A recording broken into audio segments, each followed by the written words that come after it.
3 hours before our family trip, my mother-in-law suddenly asked if I was really coming. She reminded me that I'm just the daughter-in-law and suggested I should stay home. I was really excited about this trip abroad and had planned everything, hoping it would help me connect with my in-laws. But instead of bringing us closer, things got worse. They didn't want me to go, and my mother-in-law seemed happy about it. Even my husband didn't say anything to support me. I felt hurt and frustrated. If they treated me this way, I decided I didn't care anymore. They would regret leaving me behind, right? But I ended up doing something unexpected as I watched them leave.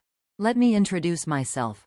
I'm Mess, 28 years old, and I'm studying design at an advertising agency. I married Rick almost a year ago. We met 3 years ago while working on an ad project. At first, we talked about work, but soon we found out that we both love to travel. Rick likes to travel within the country, while I enjoy going abroad. We connected over our dream trips and shared photos of places we wanted to visit. Our relationship grew deeper, and after 2 years of dating, Rick proposed. Although we haven't had our honeymoon yet, Rick often says he wants our first trip abroad to be our honeymoon. One time, I asked him if he had ever been abroad. He replied, "No, I always worry about not being able to communicate well." I reassured him, saying, "Don't worry, with smartphones and basic English, we can manage." I also told him, I'm not completely fluent in English either, but I really want to travel abroad. Seeing the beautiful landscapes that I've only seen on TV or in books is incredibly exciting. He agreed, saying, "Yeah, you're right. Japan has many charming places and attractions, but I'm drawn to traveling overseas. Every time I travel abroad, I'm amazed by how big everything is. Experiencing those stunning views up close, which you can't fully understand just by staying in Japan, is the real excitement of international travel. Until now, I mostly traveled with friends or alone. Now, I can go on trips abroad with my wonderful husband, and it's joyful to share those experiences together." However, I didn't realize there was a side to my kind husband that I hadn't seen before.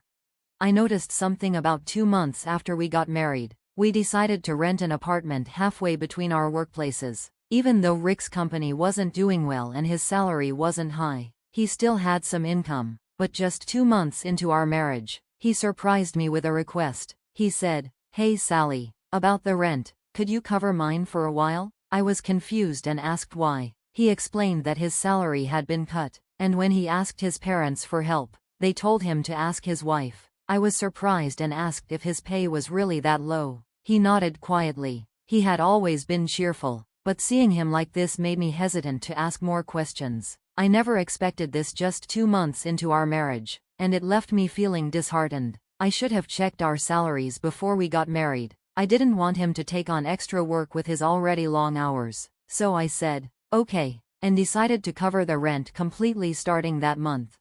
But that wasn't the only problem. My in-laws began visiting our new home often. Rick's family includes his father, mother, and sister, Amy. Since I agreed to cover Rick's share of the rent, my in-laws started coming over more frequently. They would show up without warning, have dinner, and sometimes stay overnight. It's not that I dislike them, but I felt uncomfortable, especially around my mother-in-law. She seemed to hold a grudge against me. Whenever she visited, she would make snide comments. For example, she'd say, "Hey Sally, just because you're busy doesn't mean you can neglect your chores." I would respond, "I'm doing the best I can with the chores." Then she'd say, "I heard from Rick that sometimes you come home later than him." As a wife, prioritizing work over household chores is unacceptable. I tried to explain, that's only when there's a deadline. Usually, I leave on time and take care of things at home.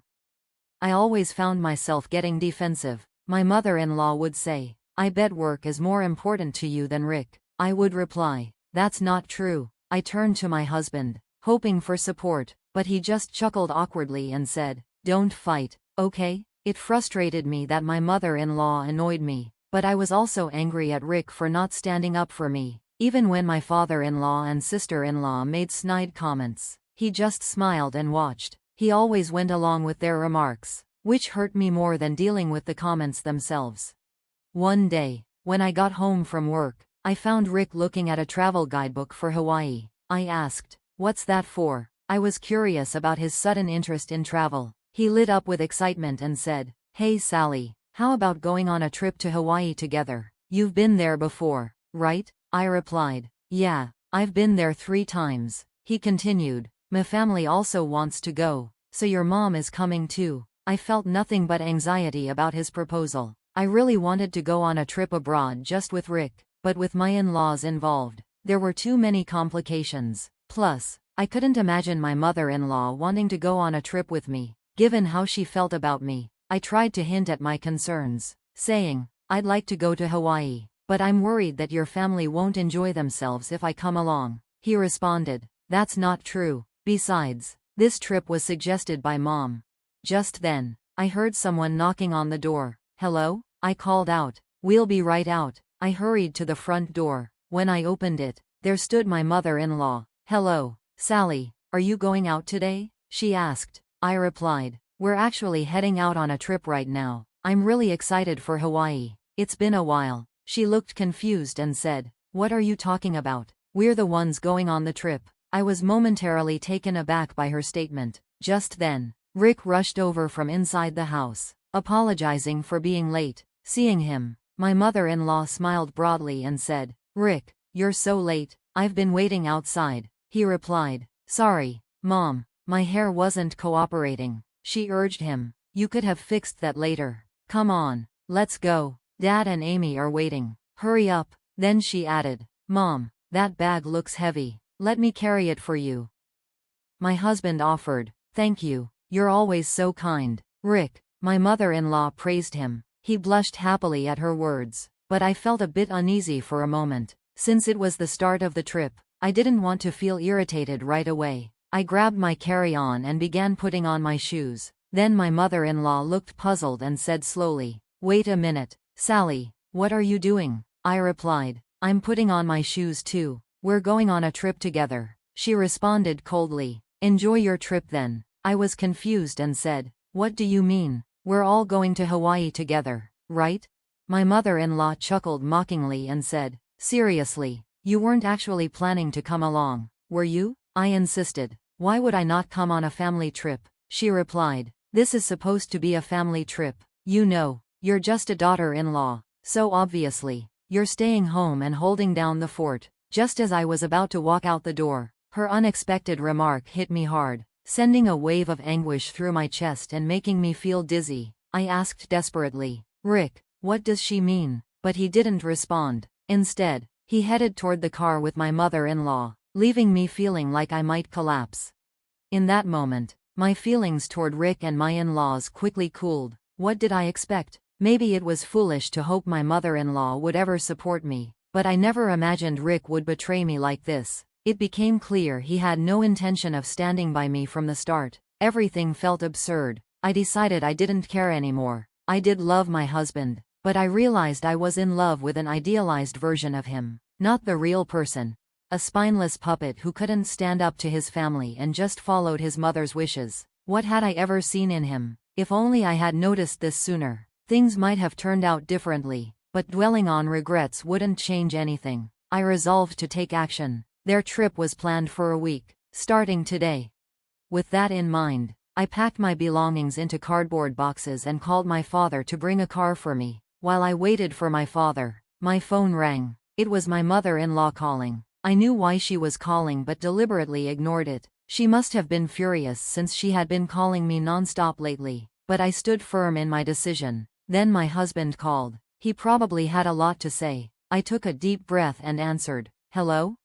Sally, you picked up, he said, sounding flustered and slightly trembling. I could imagine how panicked he must be, and I couldn't help but laugh. What's wrong? I asked. He replied, your mom kept calling me non-stop too. It's a disaster. We arrived in Hawaii fine, but I don't know where to go from here. I really want to check into the accommodation, but I don't know where it is or how to get there. What should I do? What do you mean you're asking me now? I replied, frustrated. You left without knowing anything, and now you're asking me? Isn't this your responsibility? He said, but you made the reservation, right? I thought someone in the family would have the travel plans. I chuckled bitterly, realizing how typical my spontaneous in-laws were. He raised his voice. Just tell me the travel schedule already. I could see how irresponsible my husband was. I muttered to myself in frustration. This guy is just his mother's son through and through.